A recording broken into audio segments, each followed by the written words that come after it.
but they wear that. Okay, Clinton, today on Why'd They Wear That? We are going to talk about a film that you got me into this, okay? You said, why don't we do When Harry Met Sally? Yeah, we should do classic movies, I said. But I fucking hate rom-coms. I hate rom-coms too. Well, then what were you doing telling me that I should be the one to watch When Harry Met Sally for us and discuss? Well, all right, I have to start this episode off with an apology. Oh, great. Because turns out I'm not sure I've ever seen this movie. When Harry Met Sally in 10 scenes.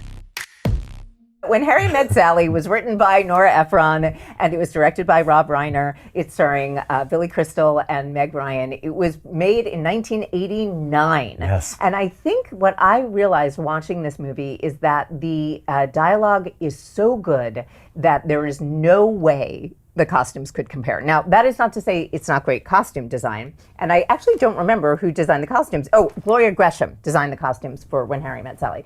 But what I think is that, one, it's about like real people from 1977 until 1989. Exactly, 12 years. Okay. And it really does span, again, what your wardrobe might change from graduating to college to being, in your mid-30s at that time span. It is very typical of what we saw.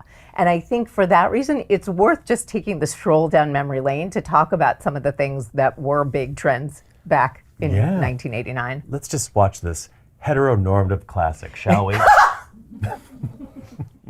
Yay!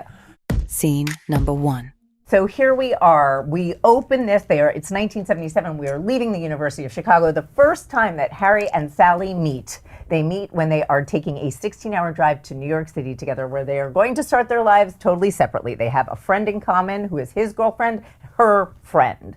And they get in the car and they immediately dislike each other. Oh my God, I forgot that that's the way people used to commute back and forth from college to home. You would get a ride with somebody you barely knew. Yeah, you barely knew, and you would look for it on a bulletin board, Yeah, like look driving to LA. right. I totally fucking forgot about it. Pardon my French. I don't know why I'm cursing up a storm And already. also, wait, why are we pardoning your French when you curse up a storm all the time? Sorry, but yes, I remember that. You put your life in somebody else's hands. Right? So let's go to the diner. They're talking about their lives. I find this movie to be a Harry monologue. He's basically always telling her why men and women can't be friends. They can't be friends because there's always the sex part. And even when they say they don't want to have sex, they actually do. They even want to nail their friends who are unattractive, blah, blah, blah. It goes on and on. Fine. So men and women can't be friends. They get to the diner. He is wearing a sweatshirt, zip-up, gray hoodie with jeans. Yep. She is wearing something much more preppy. I think for 1977, this looks like the beginning of the Aquanet yuppie. Yes, but I feel like that hairstyle that she has right there is the hairstyle from every 1970s horror movie. Exactly. Yeah. Halloween, everything. Yeah. So she's a little, outdated in terms of the hairstyle. Right. But the clothing, I think, is moving towards what becomes, in a few years, even more yuppie than this. Okay, well, or even more preppy. I hope it starts to fit better as we go along, because I feel like everything is a half a size too big on her. Well, she's tiny. She's tiny, but they make tiny clothes. Or get a tailor. But right. But I do feel like this is also part of the character, right? She gets more fashion savvy as the movie goes on. But here we've got a navy cardigan, a yellow Oxford button front shirt, a Bermuda short in khaki, and a knee high in navy. I got to tell you, the knee high is my favorite part of this look. It's mine too. I've got to be honest. I actually think it really works. The world needs more knee highs with shorts. Scene number 2. Another 5 years goes by. We are in 1982. Harry is in the airport walking to catch a plane, and who does he see? A woman kissing a man, and he knows the gentleman and says, "Joe, I recognize you." And then we see Sally with a new haircut and a whole new vibe. And I actually think this hair and makeup and this hair is chic as shit. I really love the way the silk tie, what does she have on there? Silk tie. Little silk tie. The color is really doing wonderful things for her eyes. Agreed. And that little splash of burgundy is in the plaid of the jacket. So there's like a nice cohesion there. Also interesting, he's wearing a burgundy tie. She coordinates with him. Of course. Yes, that was a really big thing. The yuppies. Remember the yuppies? They really were. My grandmother used to be like, they're so cute. They're like baby poodles. Yuppies were I wanted to be a yuppie so bad. It's funny. I could see that for you. Yeah. But I'm so glad it didn't happen. Yeah, it didn't happen. Scene number 3. This is taken at the Central Park Boathouse. This is the girls getting together for the first time. Carrie Fisher, may she rest. I wanted just to talk about the collarless power jacket. Yeah. Right? This is it. You know what? I feel like the integration of the shoulder pad on her jacket could have been done a little bit better. Like it's there. You know what I mean? Like it's just so obviously a shoulder pad. I feel like it could have been blended down the arm. Exactly. But it's also like it doesn't have a button. It doesn't, the whole look is kind of off to me. It's a terrible color. I like Sally's little jacket here. I don't like the pearl necklace with it. I don't like it either. And I'm going to say that I'm sure in 1989 we thought this was fresh and new, but it feels so mature for somebody who's supposed to be in their early 30s. Right. Scene number 4. All right. Okay. This oh boy. is the third time Harry and Sally meet, and this is when they become friends. All right. So let's just talk about the denim of the late 80s. Let's talk about the denim of it all. You know what? I have an idea. For the time being, let's cut off their heads and their legs. And let's just talk about the jackets that they're wearing. We're cutting up their heads. We're not doing boxing Helena. You know what? I kind of like both of their jackets. I'm just saying. Like, his jacket looks fine to me. It's fine. It's fine. It's all fine. It's like English tweed. Yeah, it's What's English there tweed. to say? Her jacket's fine too. Her jacket, I believe, is either corduroy or suede. I tried to look closely and I couldn't really tell. So this is 1989, but it's supposed to be 1987, right? Right. Okay. Do you realize that there are men who are still wearing this style of jean? Like you can find this, you can still buy this jean, and there are literally millions of men wearing this exact style of jean. Yeah, it's like slightly too high. It does nothing for the crotchular region at all, and it's like the weird fit on the leg where it's not tight and it's not loose. It's not straight, but it's also not tapered. It's just so. Blech. It's not this. It's not that. It's like, huh? It's just the most boring fucking jean in the world. To be honest with you, all of these clothes, his shirt, his jeans, his blazer, her sweater, her jeans, all still available in 2026. I guess you're right. Who's buying them is a different question. Yeah. I also, Billy Crystal looks good with the beard. He does. I like it. I think so too. Scene number 5. Up until we get to this moment when they meet, Harry has said they cannot be friends. And now they're becoming friends. And they hang out all the time. Okay, good for them. Right? And it's like, okay, great. So now we know men and women can be friends. Oh, God. This is another day that they're walking in the park. This outfit, however, on Sally did not age well. Can we just freeze here for a second? Because It's a look lot. at how It's a lot gorgeous to take Central in. Park is. Do you see how gorgeous Central Park is? This is one of those magical New York City moments. It happens one day a year. And it's if you're ruined by lucky. her hat. Fucking ruined. She ruined fall that year. She ruined it, right? Shit, man. I mean, that outfit, I don't know. Fuck, man. now- If you pass her on the street that day, you should spit on her. I feel like Gloria Gresham really went out on a limb on this one. And I'm going to say that here is where I feel like the benefit of looking backwards in hindsight allows us to say this did not turn into the Annie Hall look of its time. It really did not. It just did not make the cut. It's Annie Hall's dumb sister, right? That's right. You're going to be like it's Annie Hall's dumpster. It's where all the clothes that she doesn't wear go to die. God, look at the way the pants are draping now around her crotchular region. I mean, it's terrible. It is a lot. Oh my outfit. God! It's like she's got 8 labia going on each side. On it's each terrible. side, a nasal labial fold on each side. Oh my God! But the hat does something terrible to the hair. The sweater underneath the blazer literally makes no sense. Look at these pants! I can't with these pants. And also, what is wrong with a coat? And Ugh. you know what? Here's the other thing. I think in the scheme of it all, rom-coms suck. Yep. And if you only know a few, this is probably a good one to just like have under your hat. So it's good that we're kind of doing this for you to be able to reference Clinton, just so you sound like you're part of, the human race. Well, I don't want to be part of this culture at all. This supports the patriarchy like nothing else. Oh, here we go. So now you're just going to go in for the patriarchy because you know it's going to piss me off. Let's go to the orgasm scene right now. 100%. Scene number 6. The thing about this is, yes, it's famous for the orgasm scene. I'll have what she's having. You don't know if they're faking it. But what about this Bill Cosby sweater he's wearing? What is the deal with this sweater? Oh, it's terrible. It's terrible. This oversized plaid that has no shape with the shoulder seams halfway down the fucking arm. You know how much I love that. I know. I mean, but this sweater just, it took me off guard because, again, I'm familiar with her going I mean, I can do it for you if you want. Then I'll do my version of it. Okay. Anyway, so she's like, oh, she shows him how to, like, that she can fake an orgasm. And the whole time I'm looking at his sweater. And I was like, I couldn't even fake an orgasm looking at that sweater.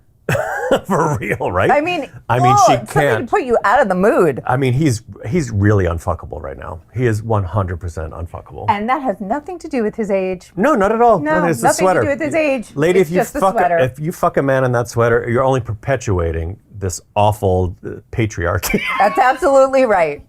If you fuck a man who wears a sweater like this, you are supporting the wrong side. All right. Oh, here we go. Stacy's doing the voiceover. I'm gonna put this pillow between us.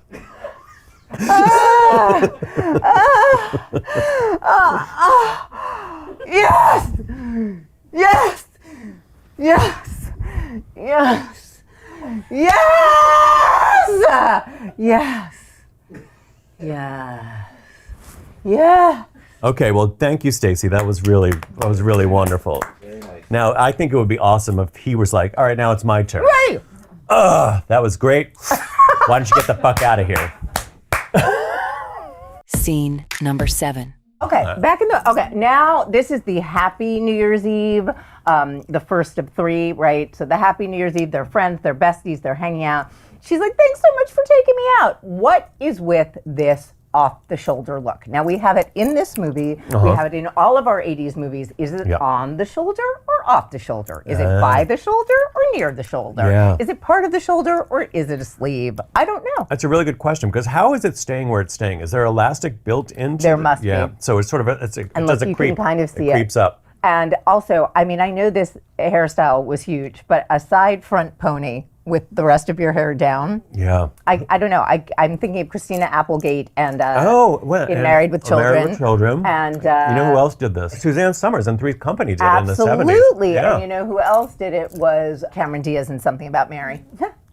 That, I don't think she used She didn't use hairspray. cheap for She that, didn't yeah. use the Aquanet. Okay. But look, I mean, I don't hate this dress. I don't hate this dress too. First of all, the drop waist has come back, and this tiered skirt, it feels very Betsy Johnson to Yeah, me. I Even agree. the nude kind of black hose, you Yeah. know, the sheer black hose, Right. are back in style. Right. I am not a big fan. I've never been a fan of a drop waist anything, but I feel like for this silhouette, it actually works. It reminds me of every semi-formal or formal dance I went to in college.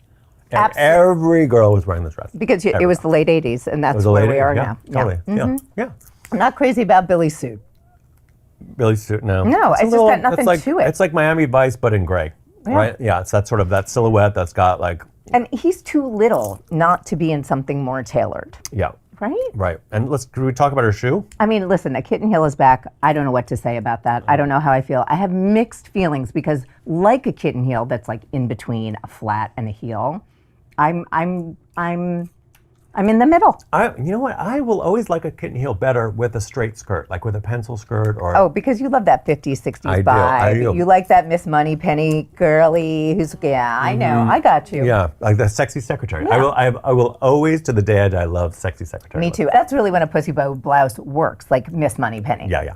Scene number 8. Let's get to the argument about good taste. Look at Sally's outfit here. Look at these jeans. Wide in the hip, wide in the top of the thigh. Terrible. Straight from the kind of mid-thigh down, short, tapered, white socks and loafers. I mean, that's a tough look. It goes back to our rule. If a jean doesn't make your ass look good, then you Don't shouldn't buy bother. it. You shouldn't buy Exactly. it. It's Now, terrible. in contrast, Yeah. look at Carrie Fisher's ass. Looks fantastic. That to me, with this black sleeveless mock turtleneck, which is are you hot or are you cold, but still is a little bit more punk rock than whatever she's doing. I mean, Yeah. No, her jeans are definitely better. I also like the pocket placement on her jeans. They're higher and just angled in a little bit, which does great things for the ass. it makes that nice little sweetheart of a Cute. tush. Yeah. Yes. Scene number 9. Just so you know, they finally do sleep together. Great. Spoiler alert! And he freaks out and feels trapped, and she falls in love and is hurt that he doesn't want to be with her. And of course, their best friends are getting married. This is Marie in her wedding dress. And if nothing says 1989, this dress certainly does. This what'd you say? 1989? Yeah. This is like 1489 or whatever. This is like the woman who serves you the mutton chop at medieval times. Like, what the fuck is this? I mean, this is a lot going on for a bridal dress, no question. I mean, in all of these movies that we've watched from the 80s, the bridal situation is beyond horrible. Like, it's like everybody had collective bad taste. But you know what? I understand now why the 90s became so minimal. Because the 80s were so maximal. I mean, there was volume in all of the clothing. No matter what you did, there was volume. There was the shoulder pads, the big sleeves, the big collars. Everything was big. Yeah. Okay, this is at the wedding. She is wearing an emerald green velvet sweetheart short-sleeved dress. Literally every wedding that took place in the winter from the year of 1987 to 86 to 1992, especially a winter wedding, you put all of your bridesmaids in that shade of green and that silhouette of dress. Scene number 10. He has to realize that he's actually in love with her and doesn't just want to be her best friend. Okay, all right. Which is what happens on this third New Year's Eve. All right, well, she should fuck the guy she's dancing with because he was hot. She's wearing that strapless blue velvet dress with, again, to me, I was like, yep, you'd seen it at every 1980s party you went to in one form or another. Yep. I do love her makeup here. Her makeup here is outstanding. Her eyes are so stunning. Oh, look, he's still wearing the same jeans, but now with white sneakers. And he's wandering around on New Year's Eve, sad and lonely, looking at people, hugging and kissing. Oh, look, this is him running fast. Can you tell? I bet you those jeans don't have any stretch in them. Back then, jeans did not have stretch. And of course, they get married 3 months later, and then they're sitting on the couch like like a young couple that's going to grow old together. Her body language is all like she's got her arms. Well, you know what? I feel like the crossing is really because the shirt is crossing. It's probably too tight. She's just trying to keep it all together. My body language always mimics my wardrobe. Maybe she's trying. She might dip out. It might be cold in there. I feel like she's covering her nips. I mean, she really is so adorable, and I love the way her hair gets a little bit bigger here and less curly, more piecey. Yeah, I like it. The curly in the middle did not work for me. Maybe you can explain this to me because I do wonder if this was the rationale for Harry's character in terms of hair. He's got a large forehead. Yes. And perhaps, dare I say, a receding hairline. What is the impetus that men have that makes them think that growing their hair in the back is somehow doing something for the front? It's this. Don't look here, look here. Don't look here, look here. Right? Yeah, we'll do anything to distract from the fact that we've got a big forehead. There's so many men going to Turkey right now. Oh my God, I know. So many for hair transplants. All right, so I want to talk to you about my own personal hairline issues, right? So I've always had a high forehead ever since you met me. My entire life, I look back at my even high school photos. I had a high forehead, and of course I've lost a little here. And I used to feel a little bit bad about it, right? But then I realized I have the same hairline as my pop did. Okay, and that's my mother's father, and he was the happiest man in the world, and everybody loved him. And I was like, if my pop, who's got the same hairline, could be the happiest person in the world and everybody loved him, why am I so concerned about filling in my hair? Like, why can't I be the happiest person in the world and have everybody love me? Well, you're certainly the luckiest. I'm the luckiest. I tattooed it on my chest. So that's why I decided not to get a hair transplant. You know what? Even though I'm not against procedures, as you know. I've had plenty. I'll talk about it all day. All day. Yeah. But I really like the fact that that's the reason for you not feeling insecure, is to be able to look at somebody who you loved and related to you, who you admire so much that could actually change your own opinion or own insecurity about something you don't have any reason to be insecure about in the first place. It just puts it in perspective. Like we're all getting so hyper concerned about our appearance when, like, I get it, we're human beings. We want to look attractive to other human beings because it helps us get stuff that we want.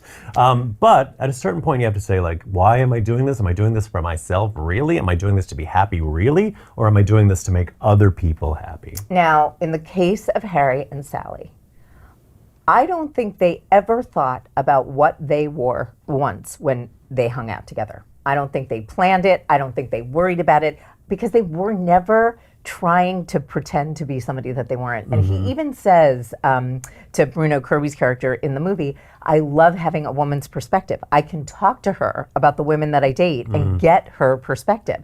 And you really understand that there is like a deep bond between them. And the way that they are they look together by the end of the movie looks like they belong together. Final thoughts.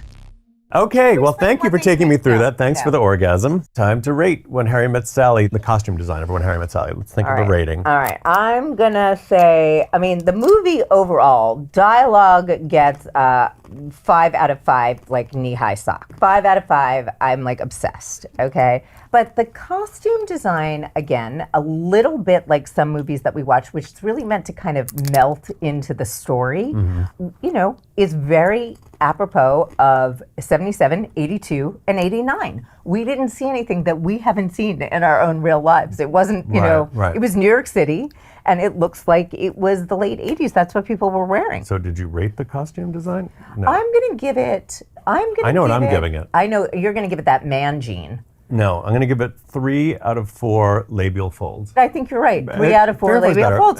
You know what? I'm the actually, wardrobe just goes away. It's fine. And I'm good with that scale. So why'd they wear that? Why'd they wear that?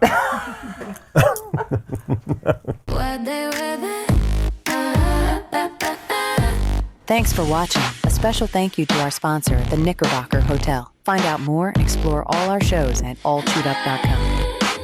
And as always, keep asking, why can't I wear that?